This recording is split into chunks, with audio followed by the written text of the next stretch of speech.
Good morning, students. Now, in this lecture of social sciences, we are going to discuss about the sources of information. That is a part of your chapter medieval period. So, in the earlier video, what we have discussed about the history, the division of history, and the sources of information. So this is also the same part of the sources of information which we discussed in today's lecture. Okay. So the significant achievement of this period was the popularity and availability of paper which encouraged the writing of records. तो सबसे बड़ी achievement क्या थी इस medieval period की? Popular क्यों हुआ था ये पीरियड? सबसे ज़्यादा पॉपुलैरिटी क्यों मिली थी? Because in this time period is then middle period किस चीज़ की अवेलेबिलिटी थी? पेपर की अवेलेबिलिटी थी। इससे पहले जो आपकी एशियंट हिस्ट्री थी उसमें कोई भी पेपर नहीं मिलता था, कुछ भी नहीं था। बट आपके मिडिल पीरियड में, मिडीवियल पीरियड में पेपर क्या था? अवेलेबल था, और which encourage the writing of record. और इससे बहुत ईजी हो गया था उस टाइम के रिकॉर्ड्स को मेंटेन करके रखना। कोई भी चीज़ आप राइट डाउन करके रख लेते हो तो वो क्या बन जाता है? आपके रिकॉर्ड्स। और डेफिनेटली बेटा हमारे आने वाली जनरेशन्स क्या करती हैं? उन चीज़ों को पढ़ती है and they can easily have the information कि हमारे पास्ट में क्या क्या चीज़ें हुई थी। Rulers, temples and monasteries collected these manuscripts which are the major source of information about this period। और इसमें सबसे इंपॉर्टेंट चीज़ें क्या थी बेटे? आपके रूलर्स, जो मतलब आपके किंग्स थे, आपके टेम्पल्स थे, बड़ी बड़ी मोनास्ट्रीज थी, उनके किंगडम्स थे, कलेक्टेड दीज मैन्यूस्क्रिप्ट। वो क्या करते थे? कलेक्ट कर लेते थे इन मैन्यूस्क्रिप्ट्स को, विच, और इन मैन्यूस्क्रिप्ट से क्या मिलती थी बेटा? इंफॉर्मेशन मिलती थी उस पीरियड की। अब एक वर्ड इसमें यूज हो रहा है, मैन्यूस्क्रिप्ट्स। क्या होती है मैन्यूस्क्रिप्ट्स? मैन्यूस्क्रिप्ट्स होती है बेटा जो मैनुअली लिखी जाती है। मैनुअली मीन्स जो आपकी हाथ से लिखी गई थी। मैन्यू मीन्स मैनुअल, स्क्रिप्ट्स मतलब लिखना। तो manuscripts that were written by the own hearts of the people. तो जब आपके पास रिकॉर्ड्स हो गया था, आपके पास अवेलेबिलिटी थी पेपर्स की, आप मैन्यूस्क्रिप्ट्स में लिख रहे थे, आप मैनुअली उनको लिख रहे थे, तो डेफिनेटली बेटा उनको पढ़ कर एट दैट टाइम की पूरी इंफॉर्मेशन क्या होती थी? हमें मिल जाती थी कि मिडीवियल पीरियड में किस तरीके से क्या रूलर्स थे, किस तरीके से उनके किंगडम्स थे, क्या क्या टेम्पल्स थे, और other information also. Historical records of that period exist in a variety of languages। बहुत सारे हिस्टोरिकल जितने भी रिकॉर्ड्स थे बेटा हमारे उस पीरियड के, मिडीवियल पीरियड के, वो बहुत सारे डिफरेंट लैंग्वेजेस में क्या गए थे? लिखे गए थे। Not only in one language, different languages would be used at that time period. Over a period of time they have undergone various changes. जैसे बहुत टाइम बेटा, over a period of time, बहुत टाइम पीरियड के बाद जितने भी हमारे manuscripts थे इसमें क्या होने लग गए? चेंजेस होने लग गए, छोटे छोटे चेंजेस आने लग गए। किस किस पार्ट में? ग्रामर, वोकैबुलरी, मीनिंग और इंटरप्रिटेशन ऑफ डिफरेंट वर्ड्स। कि ग्रामेटिकली कहीं पे प्रॉब्लम तो नहीं आ रही है, कोई वोकैब में, वोकैबुलरी किसी वर्ड में, किसी का मीनिंग, या किसको किस तरीके से इंटरप्रेट करना है, ठीक है ना? तो डिफरेंट वर्ड्स में क्या आने लगे बेटा? धीरे धीरे over a period of a time changes आने लगे। और इसमें एग्जाम्पल क्या है बच्चे? सबसे अच्छा एग्जाम्पल है the word Hindustan is referred by some people. अब आपने हिंदुस्तान वर्ड सुना था, इसको बहुत is referred by some people, इस वर्ड को बहुत कम लोग जानते थे, ठीक है ना? As a place where Hindus live. उसको कैसे जानते थे? कि Hindustan means a place where Hindus live. But today many people take an exception to the word and want to refer to it as India only।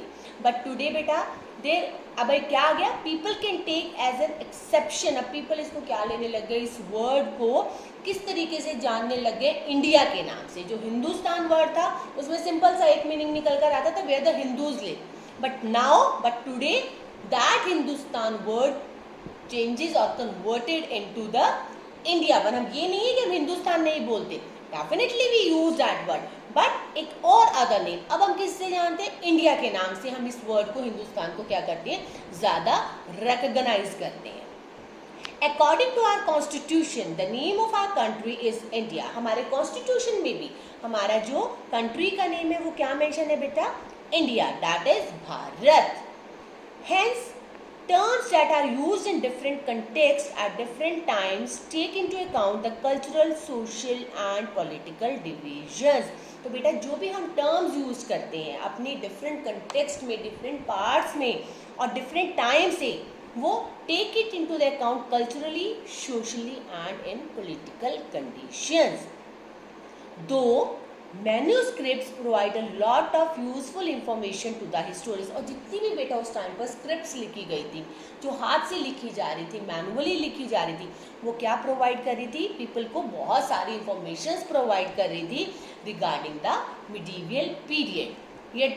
Yet the fast pace of development during this period makes their job quite tough. जैसे जैसे बेटा आपकी ये the pace, fast pace of development during this period, और बहुत ज़्यादा जिसमें कहते हैं डेवलपमेंट क्या हो गई थी, जो डेवलपमेंट का क्राइटेरिया था वो क्या होता जा रहा था इस टाइम पीरियड में? बहुत ज़्यादा तेज होता जा रहा था.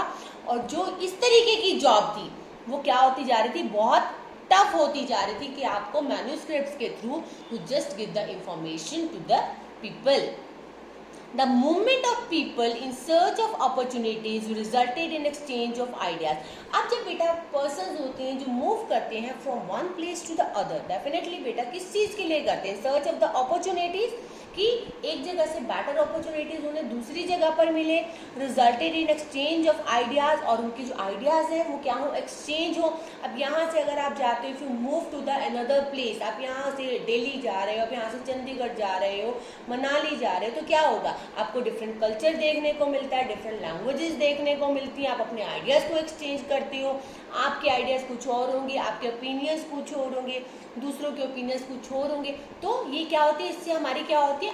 जो हमारी ग्रोथ होती है वो क्या होती है? एक्सपैंड होती है. Resulted in exchange of ideas regarding agriculture, weaving, food etcetera.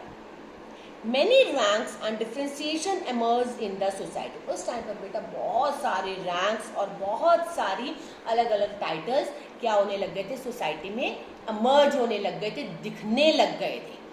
This was also a period of great technological development like the Persian wheel, spinning wheel, etc. अब ये जो टाइम पीरियड था ना बेटा आपका, जो मिडिवल हिस्ट्री वाला टाइम पीरियड था जिसके बारे में अब तक हम बात कर रहे थे, उसमें एक टेक्नोलॉजिकल चेंजेस भी आए थे, टेक्नोलॉजिकल डेवलपमेंट भी आई थी. कैसी आई थी?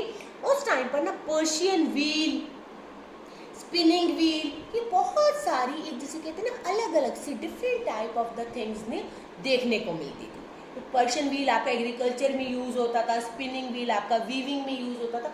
सो there are the number of the things that used in the medieval period.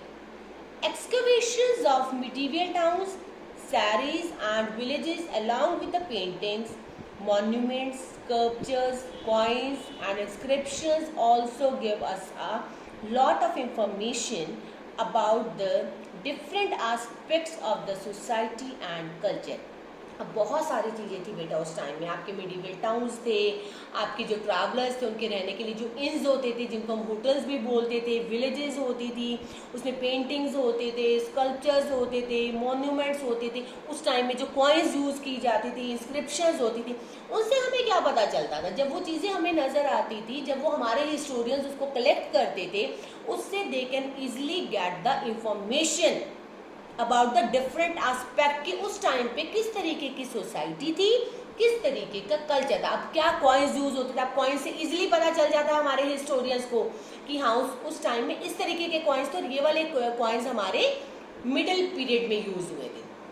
Villages कैसी होती थी, ठीक है ना, किस तरीके की पेंटिंग्स होती थी, ये क्या सोर्सेज थे बेटा? दीज आर द सोर्सेज जिससे हमें इंफॉर्मेशन मिलती थी अबाउट द सोसाइटी कि किस तरीके की सोसाइटी थी, किस तरीके का कल्चर था at the medieval period. Let's us have a close look at the India during the medieval period in the following chapters. अब आगे के जितने भी चैप्टर्स होंगे बेटा हम बड़े closely we have a look कि किस तरीके का लुक था, किस तरीके का इंडिया था, किस तरीके का भारत था आपका मिडीवियल पीरियड में. This is all about this chapter. So, good day and रुक जाओ रुक जाओ रुक जाओ।